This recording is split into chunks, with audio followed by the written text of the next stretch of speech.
하나님의 말씀 보겠습니다. 오늘 이사야 26장입니다. 이사야 26장 1절부터 21절까지 제가 가진 구약성경 995면에 있습니다. 1절부터 21절까지의 말씀 우리 한 절씩 교독하도록 하겠습니다. 그날의 유다 땅에서 이 노래를 부르리라. 우리에게 견고한 성읍이 있으며 여호와께서 구원을 성벽과 외벽으로 삼으시리로다.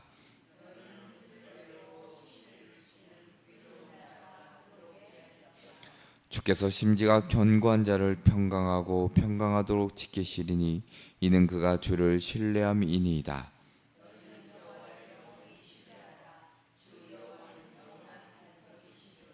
높은 데에 거주한 자를 낮추시며 솟은 성을 헐어 땅에 엎으시되 진토에 미치게 하셨도다.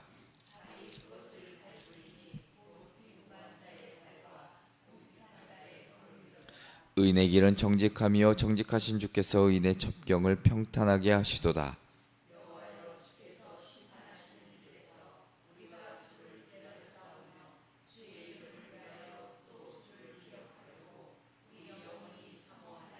밤에 내 영혼이 주를 사모하여 싸운즉 내 중심이 주를 간절히 구하오리니 이는 주께서 땅에서 심판하시는 때에 세계의 거민이 의를 배움이니이다.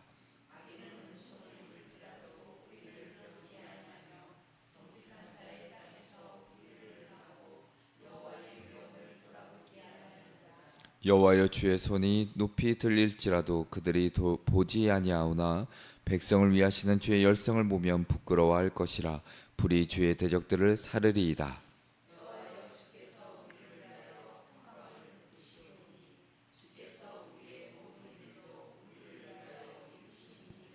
여호와 우리 하나님이여, 주 외에 다른 주들이 우리를 관할하였사오나 우리는 주만 의지하고 주의 이름을 부르리이다.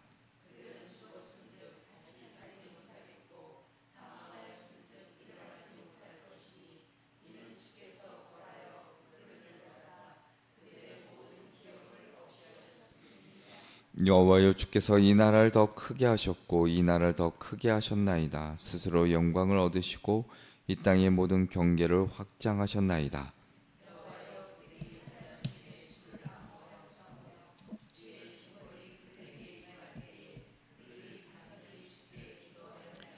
여호와여, 잉태한 여인이 산기가 임박하여 산고를 겪으며 부르짖은 같이 우리가 주 앞에서 그와 같은 이이다.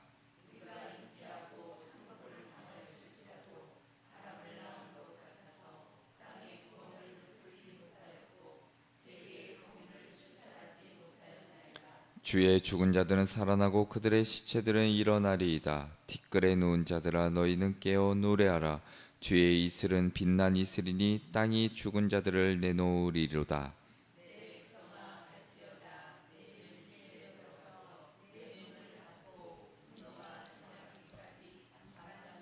함께 읽겠습니다. 보라, 여호와께서 그의 처소에서 나오사 땅의 거민의 죄악을 벌하실 것이라. 땅이 그 위에 잦았던 피를 드러내고 그 살해당한 자를 다시는 덮지 아니하리라. 아멘. 할렐루야. 오늘도 이 새벽에 주님 전에 나오신 우리 성도님들에게, 그리고 영상으로 예배 함께 하시는 우리 성도님들에게 놀라운 하나님의 은혜와 위로가 있기를 먼저 주님의 이름으로 축원합니다. 오늘 말씀의 제목은 견고한 성에 거하는 자입니다. 견고한 성에 거하는 자. 인생을 살다 보면 무엇인가를 믿고 기대했던 것들이 한순간에 무너져 버리는 경험을 할 때가 있습니다. 어떤 자연재해로 인해서 무너질 때도 있지만 우리가 살다 보면 수많은 내가 의지했던 것들이 한순간에 깨지고 또한 무너지고 사라지는 것을 경험할 때가 있다는 겁니다. 심지어 사람과의 관계도 변하고 건강도 그러하지요.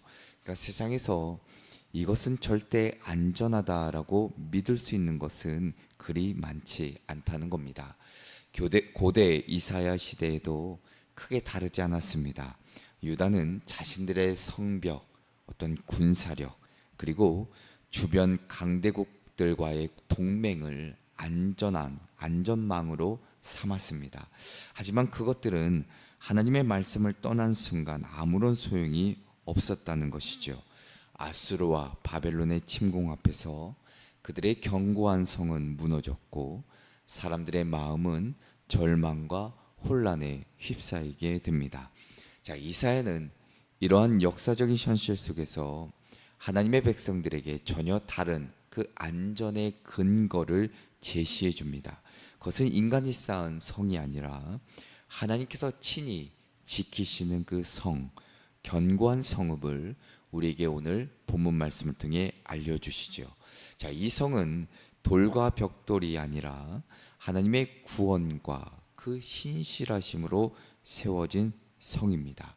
자, 이사야 26장은 바로 그 성 안에 사는 사람들의 노래가 기록되어 있습니다. 자, 오늘 이 말씀을 통해 우리가 의지하고 우리가 때로는 붙잡고 있는 성, 그 외에 우리가 무너지지 않는 하나님이 지으신 그 견고한 성, 우리가 또 이 양 두 갈래에서 어떤 선택을 하며 살아가야 될지 오늘 이사야 26장을 통해 하나님의 견고한 성에 거하는 자, 그들이 누리는 특권이 있고 평강이 있고 그리고 죽음마저 이기는 부활의 소망을 약속해 주시는데, 자, 우리가 살아가는 이 땅이 참 불안하고 어렵고 힘들다 할지라도 오늘 이 말씀을 통해 우리가 견고한 성에 거하는 자 어떤 사람들인가 함께 좀 살펴보고 그 은혜를 나누려고 합니다. 그 첫째로는 견고한 성이 되어 주시는 하나님을 신뢰하라입니다. 견고한 성이 되어 주시는 하나님을 신뢰하라. 참, 그들에게 성벽은 곧 생존이었습니다. 자, 우리가 높고 두꺼운 성벽, 우리가 튼튼한 성문, 견고한 요새, 조금만 우리가 생각해 보면 한 나라의 자랑이자 백성들의 안심이 되었죠. 자, 그런데 역사는 반복해서 증언합니다. 어떠한 성도, 어떠한 군사력도, 어떤 동맹도 하나님의 뜻 앞에서는 한순간에 무너질 수 있다는 것이죠. 자, 이사야 26장은 바로 이 불안정한 세상 속에서 하나님의 백성들이 의지해야 할 참된 성이 무엇인지를 우리에게 깨닫게 하십니다. 자, 1절과 2절의 말씀을 보면 이렇게 기록합니다. 그날에 유다 땅에서 이 노래를 부르리라. 우리에게 견고한 성읍이 있으며 여호와께서 구원을 성벽과 외벽으로 삼으시리로다. 너희는 문들을 열고 신의를 지키는 의로운 나라가 들어오게 할지어다. 기록합니다. 자, 오늘 말씀의 첫 단어가 그날에입니다.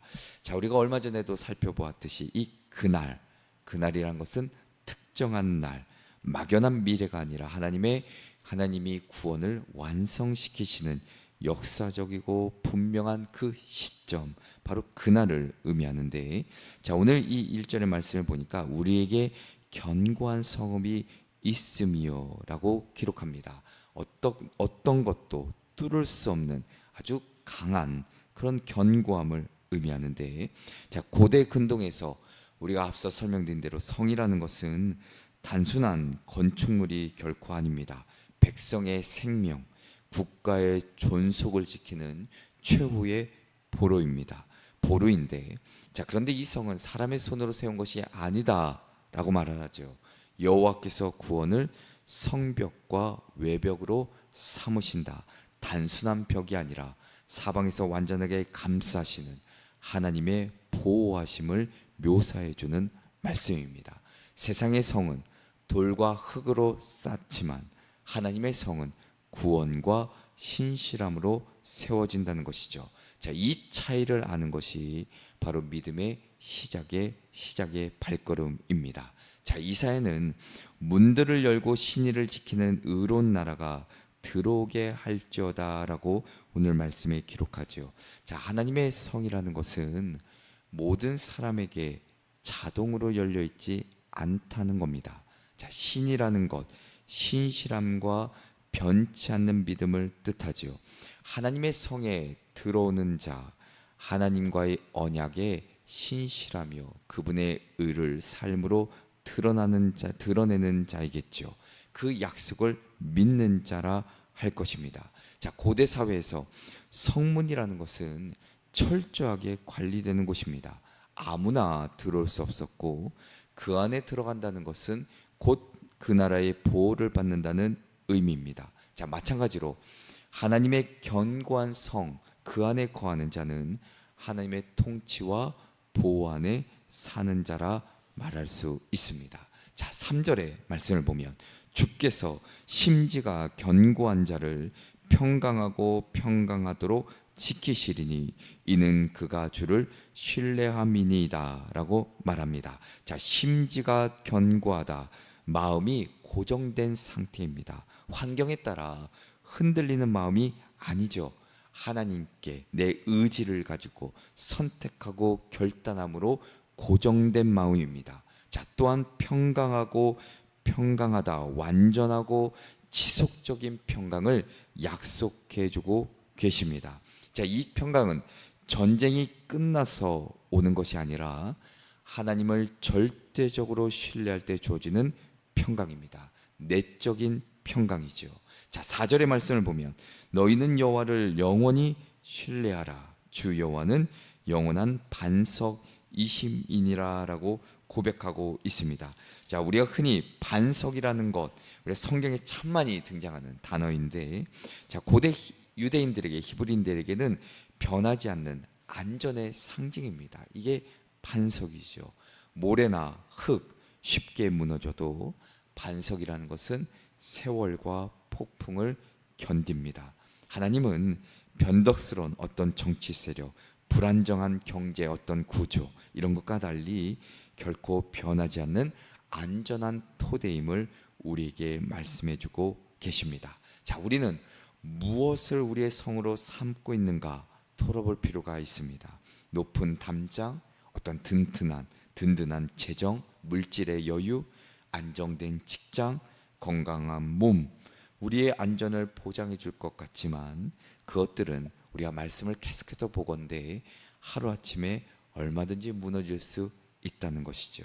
하나님의 성이라는 것은 눈에 보이지 않지만 결코 무너지지 않고, 하나님의 성벽은 구원이고 그분의 하나님의 문은 신실한 자에게만 열린다는 사실, 그 성 안에 거할 때 우리는 세상이 줄 수 없는 평강과 안전을 누릴 수 있다는 사실을 우리는 잊지 말아야 합니다. 그래서 오늘 이 말씀을 통해 참된 안전이라는 것은 구원의 하나님, 영원한 반석이 되신 그 여호와 안에 있다는 것을 잊지 마시고, 그 견고한 성이 되시는 세상의 것을 의지하는 것보다 하나님을 신뢰하며 의지하고 오늘 말씀처럼 심지를 주께 고정시키고 그분이 주시는 완전한 평강 속에 살아가는 저와 여러분 되시기를 주님의 이름으로 축원합니다.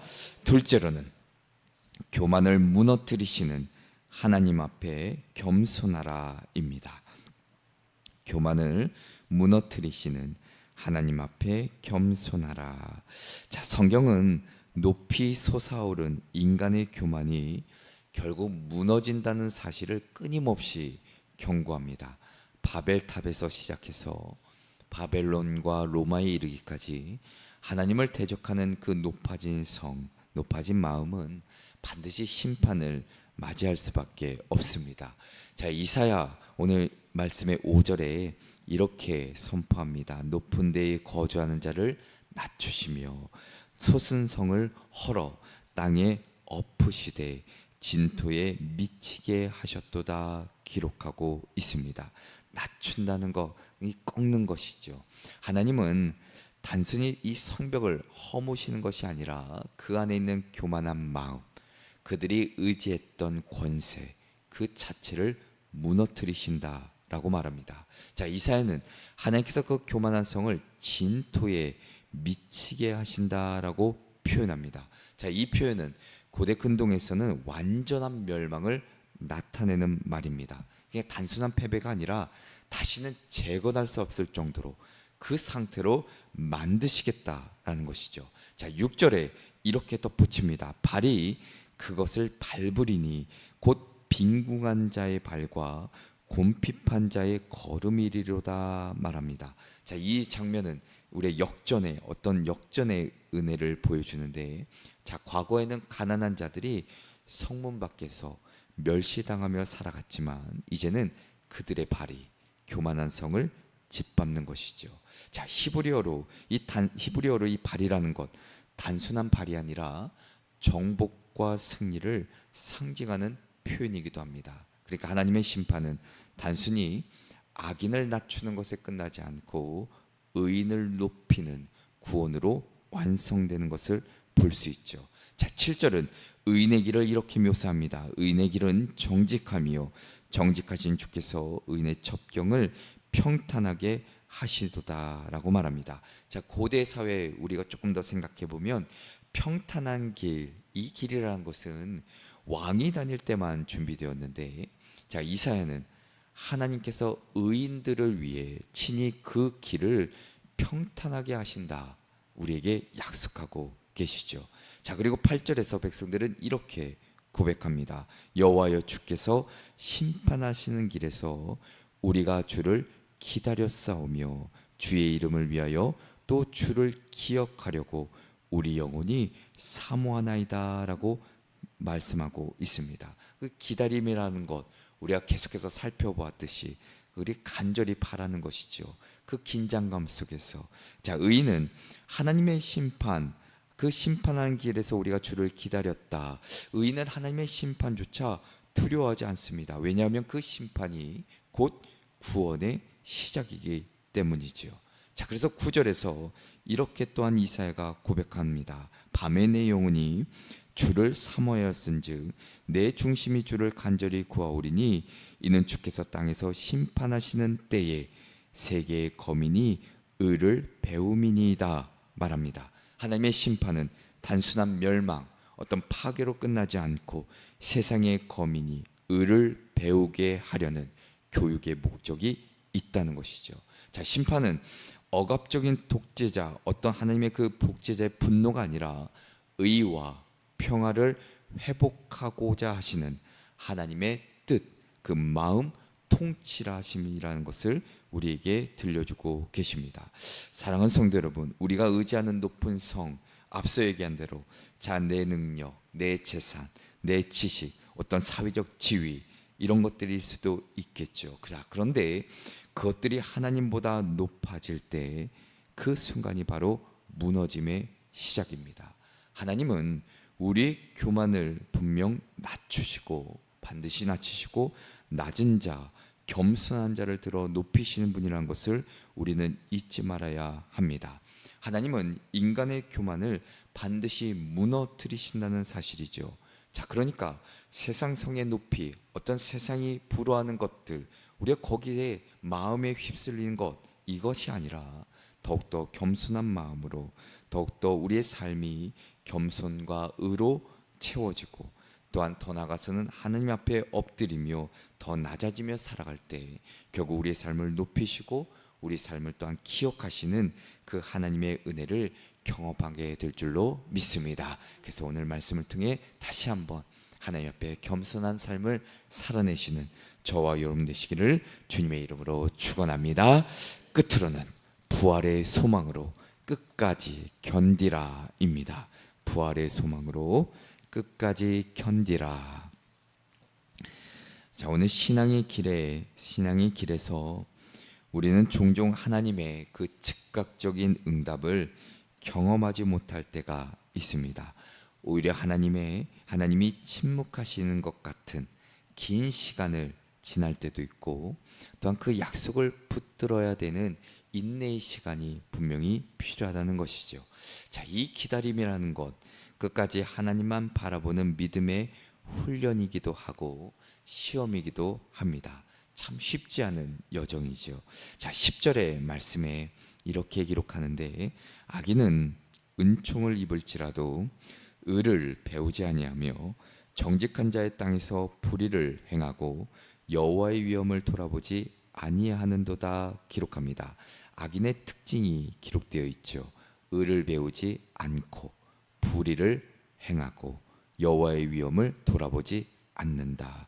자, 하나님은 악인에게도 분명히 기회, 그때 돌아올 수 있는, 돌이킬 수 있는 순간을 주십니다. 자, 그런데 그들이 의를 배우지 않는 것은 환경이나 지식의 문제가 아니라 스스로의 완악함 때문이죠. 교만 때문이라 할 것입니다. 자, 11절에서 이사야는 여호와의 손이 드러나도 그들이 보지 못한다 말합니다. 자, 보다라는 것, 깨닫고 인정하는 것을 뜻합니다. 하나님의 심판이 분명히 임했음에도 그들이 깨닫지 못하는 것은 그들의 마음이 이미 하나님을 거부했기 때문이죠. 그 결과 그들은 부끄러움과 심판을 피할 수 없다는 겁니다. 자, 반면에 12절에서 선지자는 이렇게, 이사야는 이렇게 고백하는데, 여호와여, 주께서 우리를 위하여 평강을 베푸시리오니 주께서 우리의 모든 일도 우리를 위하여 이루심이니이다 라고 기록합니다. 우리가 흔히 앞서 계속해서 살펴보았던 이 평강이라는 것, 하나님의 온전한 완전한 회복을 의미하죠. 그런데 이 평강은 우리의 노력으로 얻어지는 것이 아니라 하나님이 이루시는 선물임을 우리는 먼저 기억해야 합니다. 자, 그래서 13절 이하에 보면 과거를 돌아보며 이렇게 고백하는데, 자, 여호와 우리 하나님이여, 주 외에 다른 주들이 우리를 관할하여 싸우나 우리는 주만 의지하고 주의 이름을 부르리이다. 자, 이스라엘 역사를 쭉 훑어보았을 때 여러 나라들의 지배를 받았지만 참된 주권자는 누구인가? 오직 하나님 한 분이셨다는 것을 노래하고 있습니다. 자, 그래서 14절과 15절에 보면 하나님께서 원수들을 멸하시고 하나님의 백성을 번성하게 하심을 찬양하지요. 결국 기다림의 끝에 하나님의 나라의 확장이 있음을 이들이 노래하고 있습니다. 자, 16절에 들어서는 백성은 환난 중에 하나님을 찾았다고 고백하지요. 우리가 환난이라는 것, 참 숨막히는 고통을 표현하는데, 자, 17절과 18절에 보면 이사야는 이 고통, 이 환난으로 인해 경험하는 고통을 해산의 비유로 묘사합니다. 마치 임산부가 진통을 겪거나 아이를 낳지 못하는 것처럼 이스라엘의 그 노력이 허사였음을 말씀해주고 계시죠. 자, 그런데 19절에 놀라운 반전이 기록되어 있습니다. 주의 죽은 자들은 살아나고 그들의 시체들은 일어나리이다. 티끌에 누운 자들아, 너희는 깨어 노래하라. 주의 이슬은 빛난 이슬이니 땅이 죽은 자들을 내놓으리로다 라고 기록합니다. 자, 하나님의 구원, 단순히 현재 회복, 거기에만 머무는 것이 아니라 죽음을 이기는 부활의 소망을 약속해주고 계십니다. 자, 이사야 선지자는 바로 이 종말론적 부활을 바라보며 그 고난 중에도 희망을, 그 소망을 잃지 말 것을 우리에게 조금 어려운 이야기지만 우리에게 말씀해주고 있습니다. 그래서 마지막으로 이사야는 백성들에게 20절에 이렇게 말씀하시죠. 내 백성아 갈지어다. 내 밀실에 들어가서 내 문을 닫고 분노가 지나기까지 잠깐 숨을지어다 기록합니다. 밀실이라는 것, 피난처이자 하나님의 은밀한 보호를 상징합니다. 하나님은 심판의 날에 하나님의 백성들을 숨기시고 보호하신다는 것을 말씀해 주고 계십니다. 그리고 21절에 그 이유를 설명하시는데, 하나님이 그 땅의 죄악을 벌하시고 감추어진 살인과 불의를 드러내실 것이기 때문이라 그 이유를 설명하고 계십니다. 사랑하는 성도 여러분, 하나님의 구원이라는 것은 때로는 더딜 수 있습니다. 해산의 고통 같은 기다림을 우리에게 요구할 수 있습니다. 자, 그러나 이사야가 마지막으로 부활의 소망을 우리에게 이야기하며 하나님의 그 통치하심과 그 징계, 그 심판을 우리에게 이야기하는 것은, 그 기다림이라는 것은 결코 헛되지 않는다는 겁니다. 하나님은 분명 악인을 심판하실 것이고 끝까지 인내하며 참고 기다리는 자를 부활의 영광으로 세우실 것이기 때문에, 그렇기 때문에 교만한 성이 무너지는 것을 보고 두려워하는 것이 아니라 그날을 바라보고 기쁨으로 기다리며 살아갈 것을, 그리하여서 우리 모두가 부활의 그 영광에 참여하는 하나님의 그 주시는 회복과 하나님이 주시는 그 은혜를 누리며 살아가는 저와 여러분이 되시기를 주님의 이름으로 축원합니다. 기도하시겠습니다. 주 하나 살아계신 하나님 아버지, 우리가 살아가는 세상이 불의와 교만으로 가득할지라도 오직 주의 영원한 성, 그 평강을 바라보며 살아가게 하시고 악인의 번영에 흔들리지 않게 하시며 끝까지 주님의 구원을 기다리는 믿음을 우리에게 허락하여 주시옵소서. 그날에 부활의 영광에 참여하여 주와 함께 영원히 거하는 복을 누릴 수 있도록 오늘 하루도 우리가 살아가는 이 땅 가운데 우리에게 지혜를 주시고 분별할 수 있는 영을 주시며 참고 인내할 수 있는 힘과 용기를 더하여 주셔서 하나님의 백성으로 겸손하게 끝까지 주님께서 주신 소망을 붙잡고 살아갈 수 있도록 인도하여 주시옵소서. 오늘 하루도 우리와 동행해 주실 줄 믿고 예수 그리스도의 이름으로 기도합니다. 아멘.